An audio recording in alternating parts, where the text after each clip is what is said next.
Hey guys, welcome back. It is April 6th today, and we are going to do a full restoration and rebuild on a Farmall M carburetor. So I was over at Rudy's yesterday, filmed yesterday. I'm going to try and narrate the video again. I seem to get a lot of positive responses out of it. So in this video, we're going to do a full restoration and rebuild, and we'll touch on some of the key points of these Farmall H and M carburetors. They go all the way up to the 450 series, so hope you guys enjoy. I mean, I really don't know what else to say, so I'm not used to doing these videos after the fact as far as intros and stuff goes, but yeah, let's head on over to Rudy's and let's check out that M carburetor.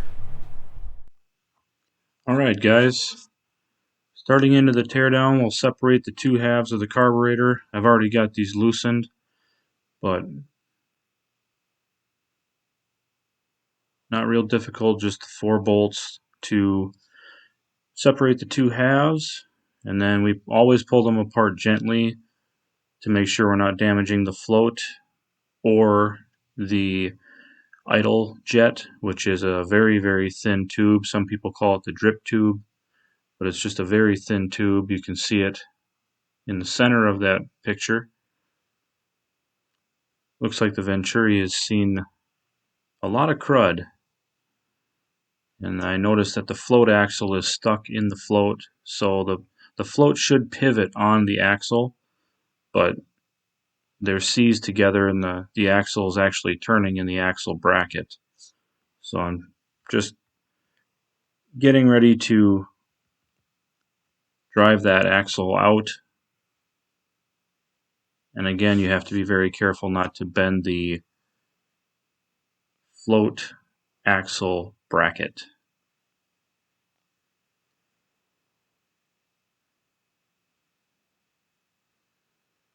So there we go. Axle is still stuck in the float, but we'll get that out later.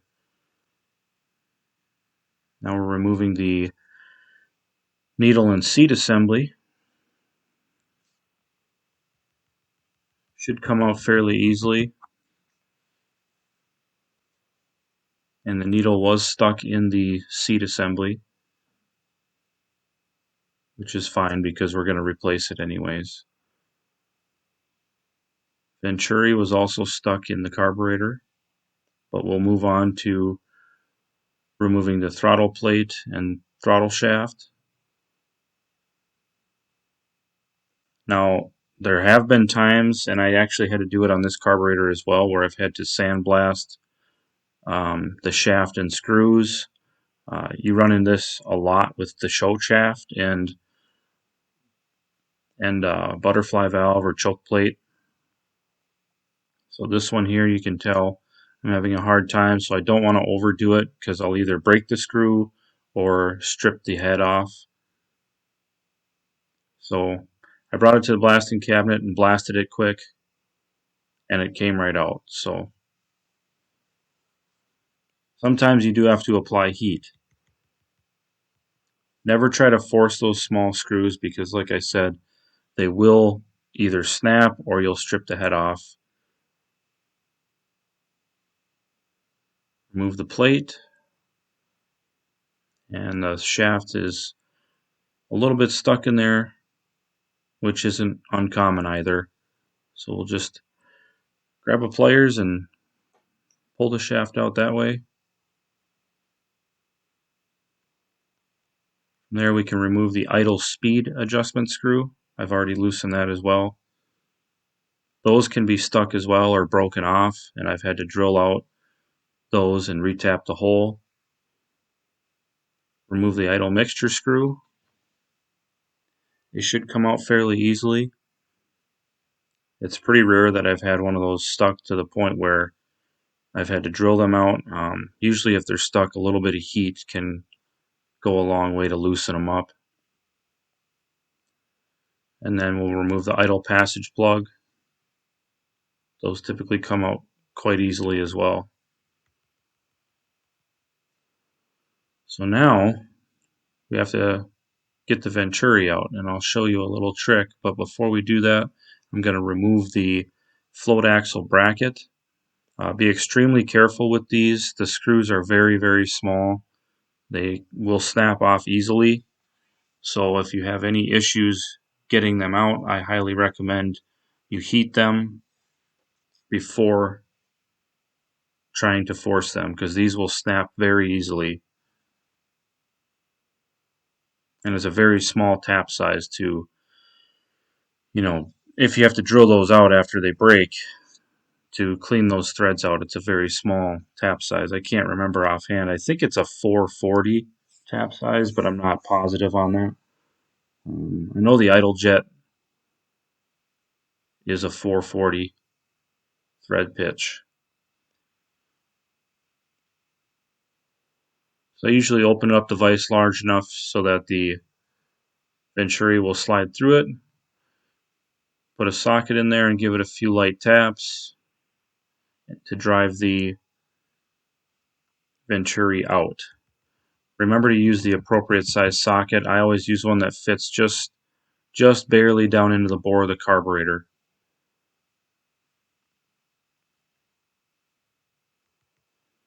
So from here we'll remove the idle drip tube or idle jet.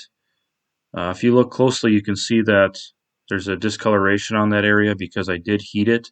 It was very stubborn, plus somebody had already tried to remove it and had broken nearly all of it, the screwdriver slot, away.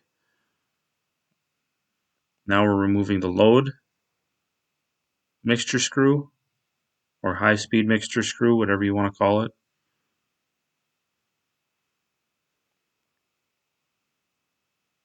And then there's a packing nut or gland nut that goes around it. So we'll remove that.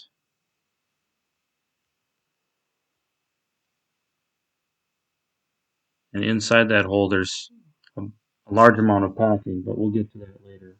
Right now I'm trying to remove the drain. Notice that it's stuck. So we're just not even gonna mess with it. We'll heat it up later. And this is removal of the nozzle retainer nut. Sometimes you can get them by just loosening the nut, but on this one the whole assembly is spinning. So what I'll do is put a socket and ratchet on the nozzle itself and break it loose that way. These can be kind of difficult to remove sometimes because inside that casting where the nozzle slides into, there can be a very large amount of, I guess you could call it solidified or gelled up gas, varnished gas, rust. I've seen a lot of junk in there, and it can cause them to either be seized up or it'll allow them to turn, but it won't allow them to pull out, which is what I'm dealing with now.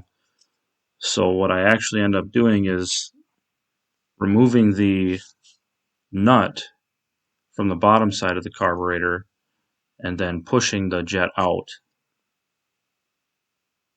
or the main nozzle, I'm sorry, not the jet. But as you can see, I'm having a heck of a time getting it out. So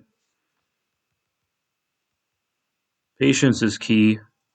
A lot of these components, like the nozzle and the idle jet or drip tube and main or the needle and seat, they're all brass, so you want to be very careful. So we'll come back to that later. As you can see, I also blasted the choke plate assembly, and the screws came out very easily on that. So remove the screws, remove the choke plate,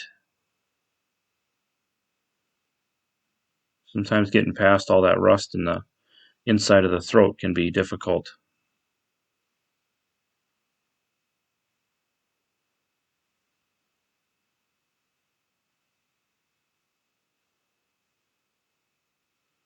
Now be careful when you pull the choke shaft out because there's a detent ball and spring behind it.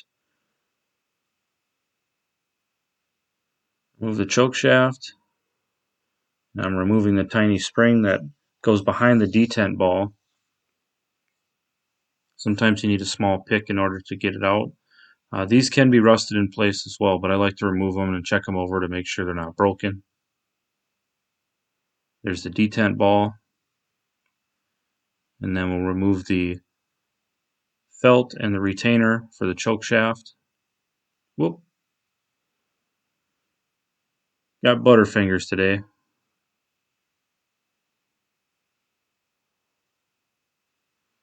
These can be a challenge. I usually just kind of work my way around and pry them out. But they can be a challenge to get out. So patience again. Patience is key with these things. So there it is. Now we just got to work on getting that nozzle out. So here I'm removing the nut itself.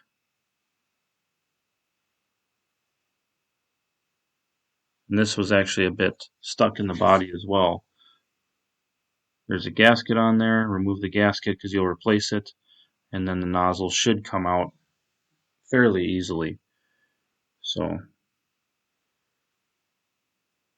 I'm working it back and forth because I can tell there's a bunch of crud and obstructions in there to prevent it from coming out. So there we go. We've got a bare casting except for the packing.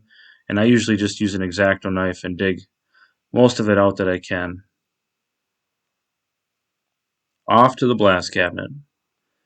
It's funny because some commented on the blasting cabinet and how they enjoyed sitting at it, and I think the enjoyment for me comes after the blasting cabinet when everything is clean and we're putting it back together. The blasting itself can be quite monotonous. And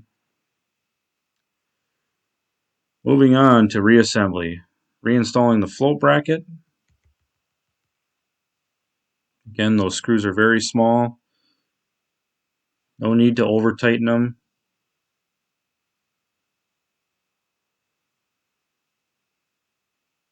So keep that in mind. Be very careful with these screws.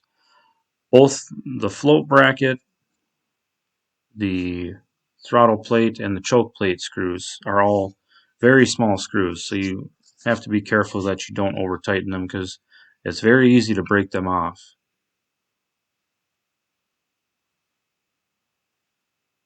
So from this point we can install the needle and seat assembly. There's a gasket for this as well. Ensure that you're installing the gasket.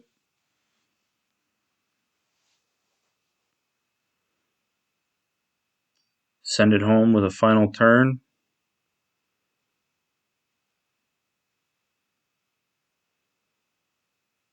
And from there, just installing the needle valve there. From there we can install the float and the float axle. I'm just checking the fitment of the gasket before we do too much.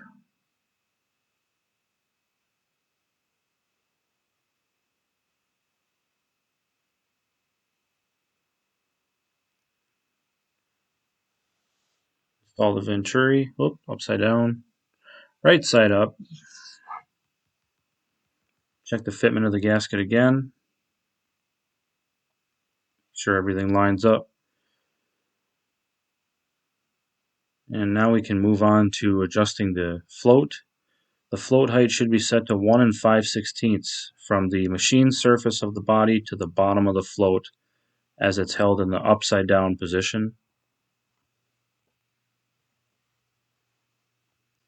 Moving forward, we'll install the felt and retainer for the choke shaft. And this is the trick that I use. I'll install the shaft itself over that, and then give the end of the shaft just a few light taps to drive the retainer in place. The reason I like to use the shaft is because it's a solid, straight surface that has a shaft going through the center of the bore of it, so it kind of centralizes everything as you put it together. Installing the spring and the detent for the choke shaft. Now this can fight you. It can be tricky. So at this point, the detent and spring are in place. We'll install the choke shaft, and you have to push and hold that detent ball and spring in order to get the choke plate in. So you have to keep tension on it. It can be kind of tricky. And there's an arrow on that choke plate that shows the direction of airflow. Also ensure that your trap door is free. See that arrow? That always goes towards the direction of airflow.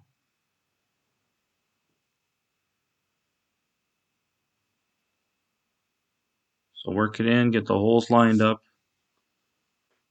and then we can install our screws. Again, being very careful not to over tighten them.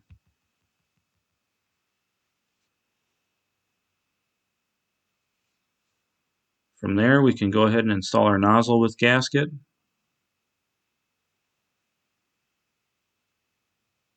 And our retainer nut with gasket.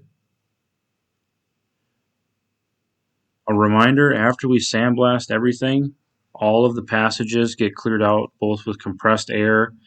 We've got different sizes of wire that we use. We've got special drill bits that we use to clear out all the passages. So all that stuff is done immediately after blasting before reassembly, because you do not want any blasting media inside the passages. Plus, the blasting media doesn't clear out the passages of rust and old gas and everything else. So you have to make sure that you clear out all those passages appropriately. So the nozzle is installed. We can install the load assembly. There's a packing. I usually slide that over the needle and packing or gland nut and install it as an assembly. Then we'll give the gland nut or packing nut a few turns until it's just snug on the packing itself.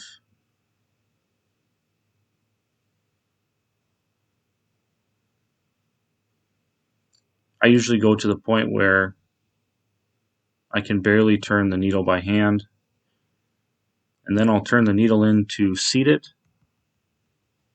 on the seating surface inside the carburetor.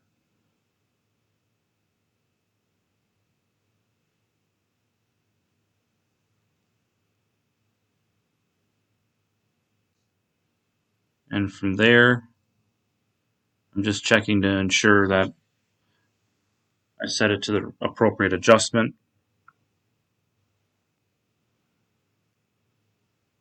And we will back it out.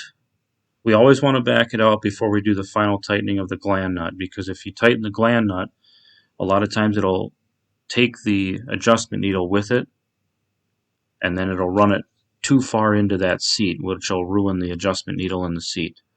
So open it up sorry, I already opened it up 3 turns, but I always recheck that adjustment as well after we tighten that packing nut. But here we're installing the bowl drain.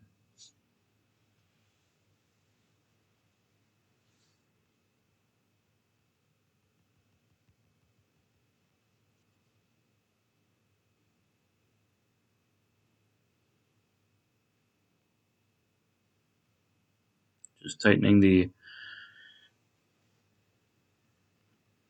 fitting itself that the drain cock threads into.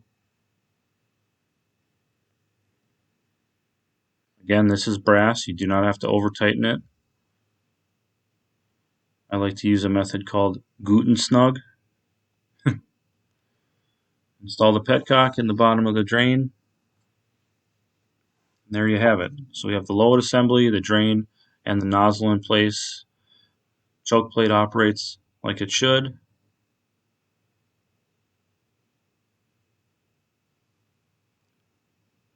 Now we can install the idle drip tube. I always leave this for last prior to joining the halves together because it's a very fragile piece of brass that if you drop the carburetor or turn it over upside down, it's very easy to bend and break that. So I always leave that till last before joining the halves together.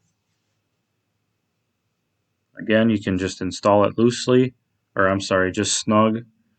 It's not something that has to be installed very tight because it does break very easily.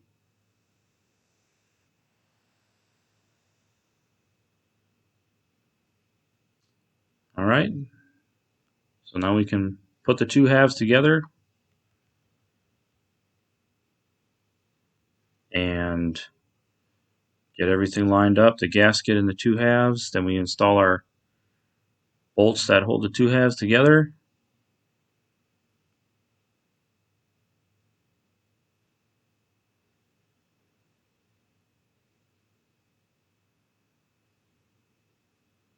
I always install all of them finger tight first, so that way the gasket isn't compromised at all in any way, or the float isn't compromised inside from the way it operates. There's been times where I've gotten things together and the float is rubbing on the casting inside the bowl, or something isn't working properly, and then you have to take it all back apart. It's a lot easier if it's all finger tight. So flip it over a few times, check that the float is dropping and rising like it should. Installing that idle passage plug.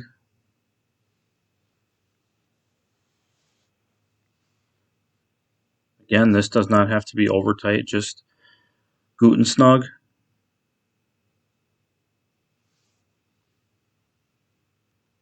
Doesn't take much to strip this out as well. There we can install the fuel inlet and screen. I always make sure that the screen is intact and doesn't have any holes in it. It's kind of a secondary filter measure when you add it in series with the sediment bowl and screen that's on the bottom of the fuel tank. So that also has a gasket on it. So we can install the idle mixture screw. And this one you can install just all the way till it's seated, and then we back it out one turn from seated.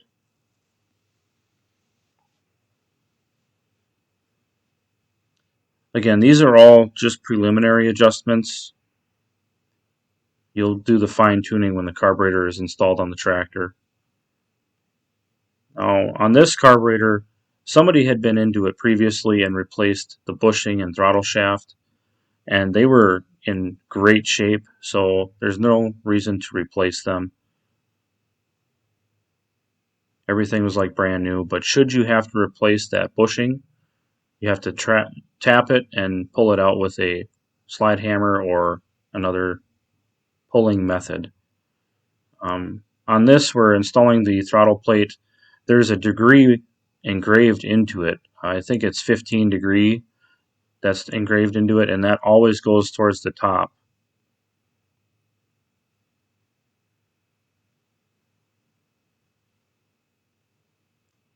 Now we're installing the idle speed screw. This one I install until it touches that little cam on the inside that's pinned to the end of the shaft, and then I adjust it one turn past contact, so it actually pushes that throttle valve open.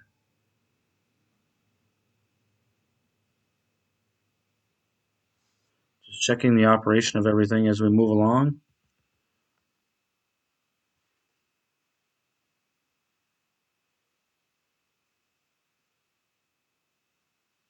Everything seems to be working appropriately. So that is a full rebuild of a Farmall M carburetor. Well, I hope you guys enjoyed that video, and I hope you decide to either send your carburetor to us over at Rebuilt Mags, or hopefully you can tackle it yourself. Either way, I hope you get your tractor running right, and You know, they're really not that difficult, but the key is to get them very, very, very clean and to be very careful with some of the small components like the idle jet and some of the other things that are inside the carburetor that I touched on in the video. So yeah, stay tuned because we've got some big updates coming for the Super M. We've also got some big updates coming for the Case SC for the Relics Tractor Club, so stay tuned for that. And we've also got the John Deere E-engine that we're going to be putting together, and we actually ordered some parts for that came in, and right now we just got to figure out the welding on the block that we got to do, and that's it. My mind's drawn a blank. So yeah, hope you guys enjoyed, and stay tuned because there's a lot more coming this year. See you later.